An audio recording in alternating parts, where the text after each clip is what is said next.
નમસ્કાર દોસ્તો, હું છું આપનો દોસ્ત એન્કર ધ્રુવિલ ગોળકિયા. મને જણાવતા ખૂબ આનંદ અને ગૌરવ થાય કે આવનારી તારીખ 11 સપ્ટેમ્બર થી 22 સપ્ટેમ્બર સુધી સરદાર સન્માન યાત્રા એ ખૂબ મજાનું અખંડ ભારતના શિલ્પી સરદાર વલ્લભભાઈ પટેલની સન્માન યાત્રા, જેમણે આ દેશ માટે એવું કહી શકાય કે જેના વિચારોમાં લોખંડી મનોબળ હતું, જેના કર્મોમાં એક અનોખી તાકાત હતી, જેણે કાસ્ટ નહીં રાષ્ટ્રને મહત્વ આપ્યું છે, એવા લોહ પુરુષ સરદાર સાહેબના સન્માનમાં એમની 150મી જન્મ જયંતિ પૂર્વે એક ખૂબ મજાની સન્માન યાત્રા મારા વડીલ મુરબ્બી શ્રી સરદાર પ્રેમી ગોપાલ દાદા ચમાડી દ્વારા ખૂબ મજાના વિઝન સાથે જ્યારે આ યાત્રા આયોજિત કરવામાં આવી છે, ત્યારે બારડોલીથી લઈને સોમનાથ સુધી, એટલે કે સરદાર સાહેબની જન્મભૂમિથી લઈને ધર્મભૂમિ સુધીની આ યાત્રા જે માત્ર એક ગોપાલ દાદા ચમાડીની યાત્રા નથી, આપણા સૌની યાત્રા છે.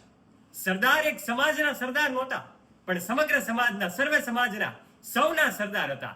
આ વાતને સાર્થક કરવા માટે આવો જેટલા યુવાનો મને સાંભળી રહ્યા છે, આપ સૌને હાકલ કરી રહ્યો છું. આપ આ યાત્રામાં જોડાઈને આપણે સૌ સાથે મળીને સરદારમય વિચારોને ઘર ઘર સુધી પહોંચાડીએ. જય સરદાર.